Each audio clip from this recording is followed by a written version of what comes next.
Yo, what is up guys, Z-Rip here, and in this tips and tricks video, what you guys are seeing in the background again is some arms race. I did have some competitive gameplay recorded, but unfortunately for some reason it cut off the big portion, the main portion that I wanted to show you guys, the good parts. So, I mean, that's just my luck. So anyways, this is a pretty good arms race game. And again guys, if you're watching these tips and tricks and you're above an MG, you probably don't want to watch the video. You can go ahead and click off. These tips are not for you guys. These are not professional tips in any ways, guys. I'm only a Master Guardian, so of course, you know, I don't think I'm better than what I really am or anything. These are extremely basic tips just to help you get a general sense of the game and just kind of how the game works and how you should play it. I know a lot of my viewers are Call of Duty viewers, and a lot of us are just now getting into the CSGO scene. So from coming to Call of Duty to CSGO, it's a completely different game, and you can't play it in any similarity at all. Like, you need to focus on it in a completely different way. So anyways, starting with that, I know in Call of Duty, a lot of times if we see a guy, we just want to chase them. You cannot do that at all in CSGO. Chances are if you chase a guy, they're going to hear you, turn around, and see you, and just gun you down. I mean, they can go around a corner. When you poke around, boom, you're shot. They can have a teammate waiting there. It's best not to chase anybody. And this comes into peeking as well. When you guys are peeking, try not to peek at all unless you know for sure that they are very badly damaged. If they're lit, you can peek them. If they're not looking at you, if you know that they're not looking at you, then you can peek that as well.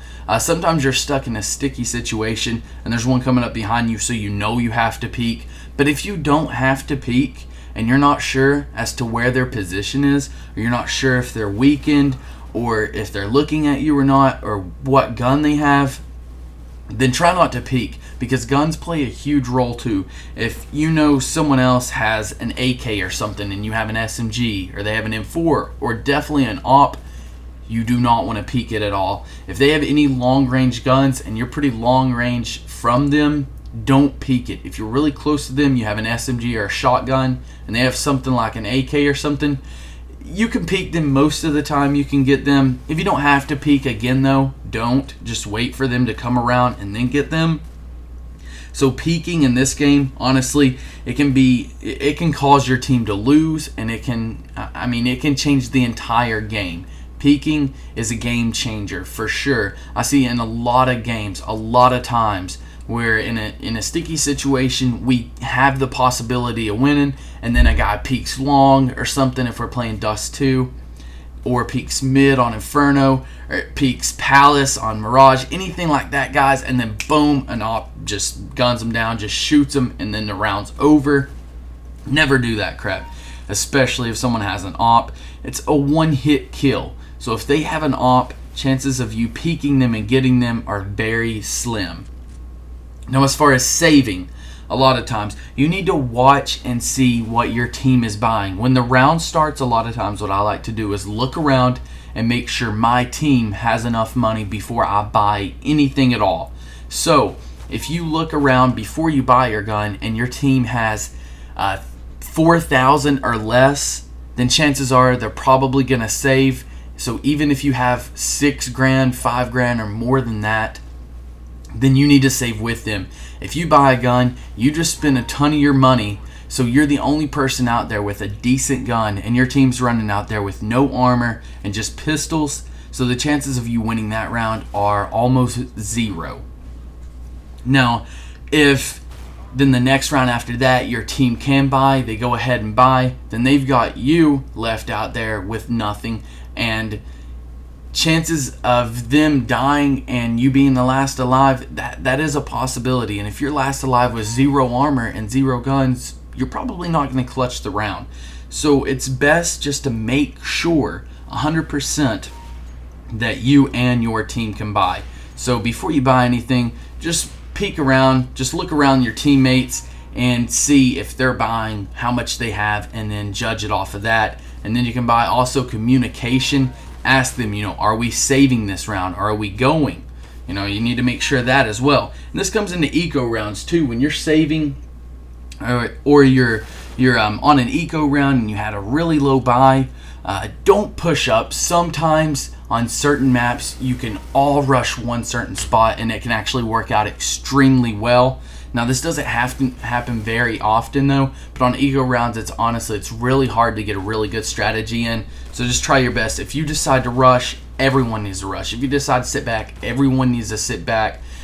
Usually best thing to do is just crowd the bombs, sit back on a bomb, and just hide. And then when they come to you guys, when they're really close, hide like in places where you know a lot of the attention is going to be focused on, and get like really close to that spot too. Because if you have the pistol, SMG, or shotgun or anything on a light buy round, then when they get really close to you, you have the advantage and you're able to gun them down. Even if they have an AK, you can pick off AKs easy with a pistol if they're really close. Now the next thing and the main thing that everybody wants is kills. So of course, you know, kills do win a game, but kills can also lose a game. If all you're focusing on is kills, you're probably not going to do very well. You need to focus on winning and not just kills. If you see a guy that's far away from you, or you know there's multiple guys there, don't run out there and just try and gun them down just to get 1 kill, 2 kills. It's not going to help, because chances are they're all going to hear you rushing them. And then right when you step out there, there's going to be 2 or 3 guys ready for you, and they're going to shoot them. You may light a few. You may hit like 1 or 2 guys and do a little bit of damage, but then your team just lost you. They don't have a player now to cover the spot that you were supposed to be covering. So don't focus on kills. If you're like last alive or something, and you see a guy walking off the bomb site and you're going up there, you could get a ninja defuse. So don't just start gunning at him and everything too. If he's running away, go try and defuse. Try and do a fake defuse, and then when he comes back, you have the cover. You're able to just gun him down and then get the defuse as well. So guys, kills, they are really, really important, but they can also make you lose. So you need to focus on what your team is doing. If you are getting kills and your team is getting kills, then of course it's going to be a great game. But don't just rush out there and try and hog the kills. Don't try and get as many kills as possible. If you're doing good with your team, then chances are you're probably going to get a good amount of kills as well. I notice most of the time, because I do struggle with this as well, when I'm getting a lot of kills, so is my team.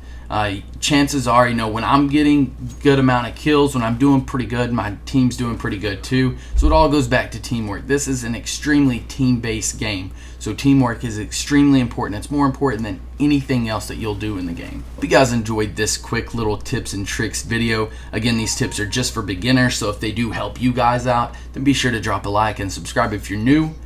And I'll see you guys in the next video. Peace out, guys. Yeah.